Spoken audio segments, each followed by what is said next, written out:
Now, it's good to note that this is not merely a concept on paper, but Imperial Homes has actually done this.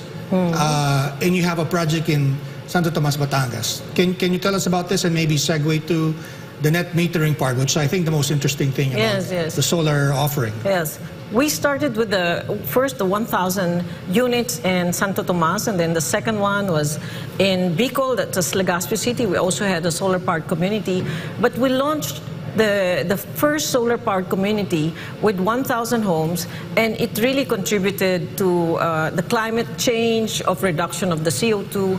For that 1,000 is 45,000 tons of CO2 reduction. And other things are happening in that community, like many homeowners, women especially, gets empowered and they're able to become entrepreneur in their own rights because of cheaper electricity. They're able to get small businesses like catering and all that, double their income, being able to pay their amortization. So it was a very good start for us. So we then launched the net metering with Chair De Vanadera. He was very supportive of this passion that we have. And we, a month ago or 3 weeks ago, we launched the real 550 units community in Villa Verde, Trece Martires. With the net metering? With the net metering. And what it is that if you are able to save about 30% of electricity on a regular solar-powered community, when you do net metering, it's going to be double. So with a 600 solar-powered community in 600 homes, right? 600 homes in Santo Tomas, that I'm just looking at the hybrid houses. The savings was like 500 million for 25 years for the buyers. Right. When we launched the net metering, the savings doubled to 1.2 billion. Wow. For a so I just wanna explain in simple terms how this happens. Okay. So the buyer, for instance, the buyer is able to generate something like 357, I'm not sure of the numbers now if it adds, but 357 solar electricity from the sun. Okay. And she only uses 147 for herself. Okay. So there's like just to run the household and the appliances. Okay. So she has like 200 plus. That is an excess. Right. The 200 plus, if she's going to sell it, she's selling it to Meralco. Okay. Yeah. So when she sold it to Meralco, Meralco pays her 1,038 pesos for that excess.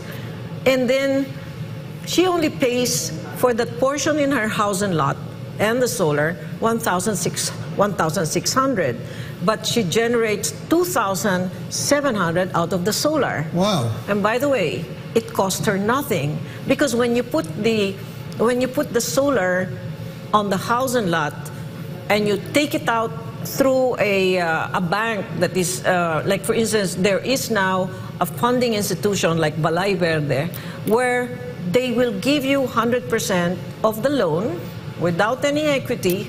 So therefore, you get the solar without any equity. You were talking about that, before the break, and you were saying that one of the challenges early on was the financing component. But you've worked it out. Is this a model that can scale, or you're still piloting this in this particular project? Pag-ibig is doing it. Okay. Pag-ibig has been doing it since 2015, but developers are still hesitant, probably because they think that it adds cost to them. Right, because they hear it was expensive before. Yes. But you're telling me now that the increase, the prices have dropped dramatically. They always, in the past, when I talk to them, they would always say that anything that would add cost to the affordable housing or to the housing lot of a low income is going to be a burden. Price sensitive. Yeah, it's price sensitive. I always explain to them that it's not going to add, because that really matches their electricity bill. And if their electricity bill is 3,000 and they only pay 1,600 to Pag-ibig Fund, they even have a savings of 1,500. So partly that 1,500 pays for their monthly amortization. Right. So it's the best investment that these people ever have. Unfortunately, you said there are no more units to buy. It's sold out. No, but it's no longer like that. I mean, the journey is long, but now the government, Secretary Dominguez is very, very pushing, very keen in promoting green financing. And that opened a lot of doors. Then our PropTech consortium, which I chair and co-founder with industry leaders, signed a memorandum of understanding and agreement with the SHUD and DOE that we should promote the solar-powered community. I'll pick up on that in a little while, but let me stay a little bit more on the technology that you guys have been introducing, because the solar component is really part of the resiliency advocacy. You have another interesting project with Conovic, I think is what it's called. Yes. That is sustainable. It's more resilient. It's longer lasting and stronger than the traditional materials that are used for house. Can you talk about that? What it is and how it is used now in your developments? Well, the first thing is that for my 37 years of experience, the problem is really construction. Okay. And wastage and a lot of headaches for developers and all that. So I've been through all kinds of building materials. And when I found out about this building technology in Denmark, and I really got so excited because it can build a house in one day in our factory and then deliver it to the site and install it with 3 people. Prefabricated. Yes. And then aside from that, you now have a green product. It lasts 100 years. That's why we call it green products, because you don't have to rebuild it after 30 years. It's 100 years. So what is it made out of? What makes it sustainable and resilient? So it's an invention from Denmark. Okay. That it's not concrete. No, it's not concrete. Right.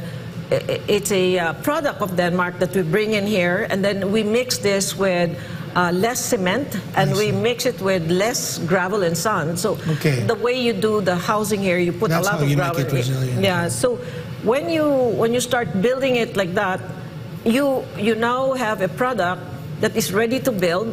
That's how we survive, because during the pandemic, people cannot work, shoulder to shoulder. And if you build a hollow blocks, you would need 10 people to 20 people versus 3 that you just use a boom truck to do it. Right. So we were able to survive during that pandemic, and then other developers started to come to us and say, hey, it's interesting, can we do something like that? Yeah, I'd like to ask you more about that in a minute, but again, we have to take another break. We'll be back shortly. This is Business and Politics with Emma Imperial.